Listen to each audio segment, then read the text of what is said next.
It would take a lot. It would take guts. But I think Leeds, if they have the home fans behind them, they can walk out of Ellen Road with a staying in the Premier League by the skin of his teeth. They're already signing deals to other clubs at the end of the season. They're not ready for Championship football. Hey guys, and welcome back to the Fans Perspective. And in today's video, I'll be talking about the Premier League relegation battle, because this year, like many years before it is going to the final day. Now, game week 38 is a roller coaster in itself. It gives you highs, it gives you lows, and it can very quickly go from the best to the worst day of your calendar year. Now, Southampton's fate has already been decided. On 24 points, they are already relegated and will be in the Championship next year. And after big wins as of late, the likes of Nottingham Forest, West Ham and Bournemouth will be staying in the Premier League, and we'll see them next year. But three teams still are yet to decide their fate, and there's only 3 measly points that separate them. You've got Leicester, you've got Leeds, and you've got Everton. Now, who will go down? We'll see it all in this video. If you do like this sort of content, please smash that like button.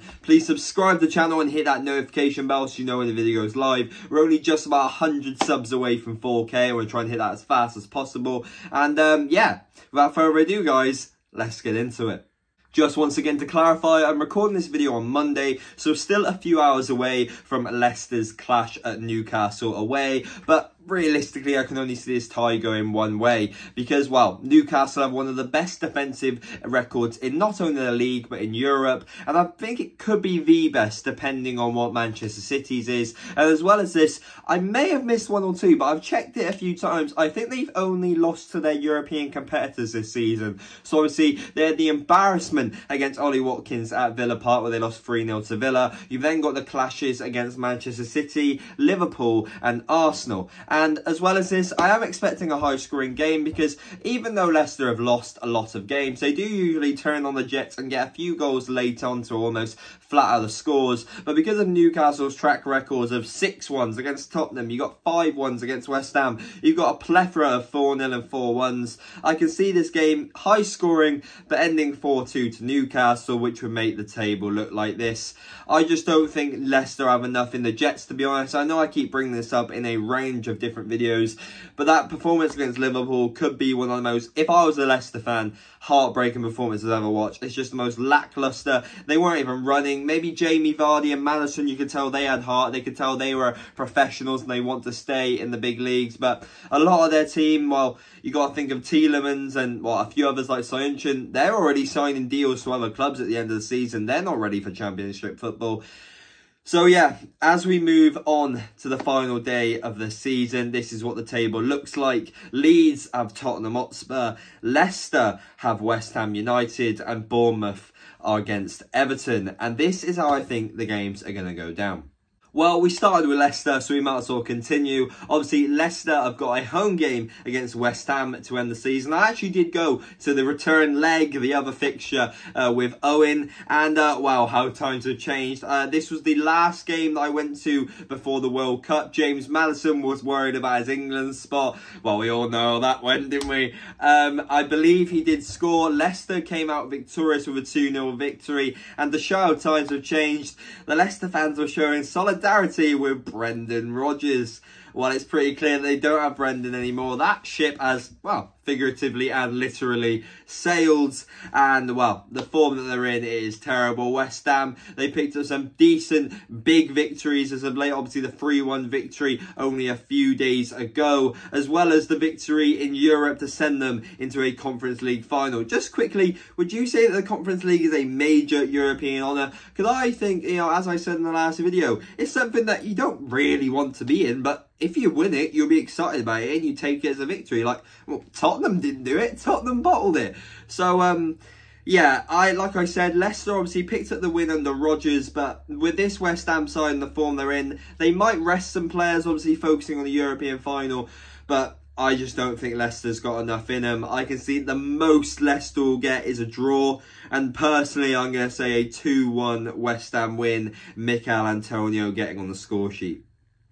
And before I go on about any of the other fixtures, this would obviously seal Leicester City's fate and mean that they're going to be playing Championship football next season. I'm just saying they've got to be smarter recruitment. You've got to kind of focus on the path that Burnley did. They changed they changed the entire aura of the club. They brought in foreign influence. They changed the style of play. They brought in a young, energetic coach. I don't even know if they're going to keep the same manager going into the next season. But you can learn a lot with the methodologies that Burnley went through this season. And because, quite honestly, if they do it wrong with Leicester's academy and choice of recruitment, it can go terribly wrong. They could do a Norwich and just get mid-table this season, or just stay in the Championship, or even be worse, struggle in the Championship. I personally think they'll get at least third next season and get playoffs. But come on, we won't see them in the Premier League next season, that's for sure.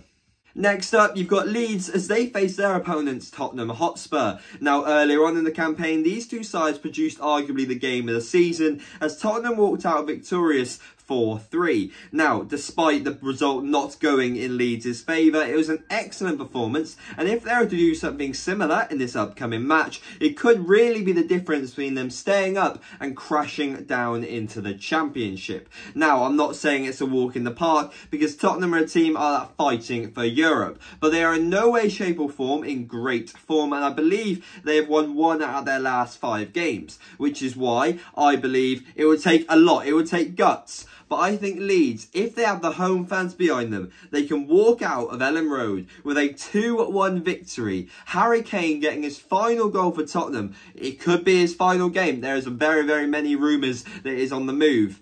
And Leeds with touching distance of staying in the Premier League, depending on what Everton's result is.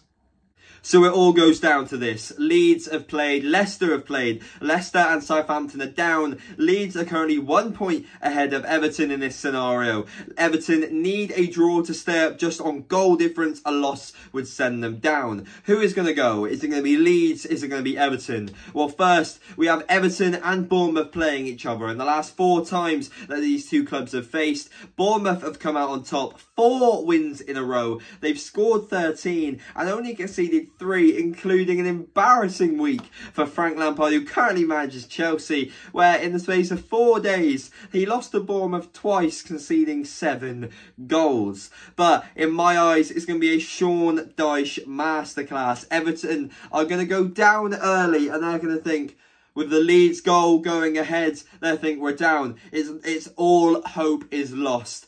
But I'm saying a Tarkowski header in the dying embers of the game, just like how Sean Dyche started his Evertonian management, his Burnley roots shining through, and Burnley staying in the Premier League by the skin of his teeth, and Sean Dyche technically continuing his managerial career without a blitch on his record, without a relegation on his CV. So that is how I think it's going to happen. I think the table is realistically going to stay the same. I do apologise for all those who do think Leicester or Leeds are going to stay up.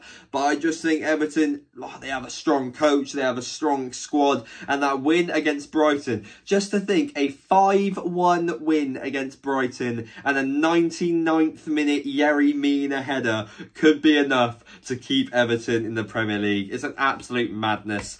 If you do disagree with me, please drop a comment. I'll try and answer every single one of them. I do love discussing with all of you guys. Please smash that like button, subscribe to the channel. You know what goal we're trying to hit. 4K baby, and yeah, I'll see you guys in the next one. See ya.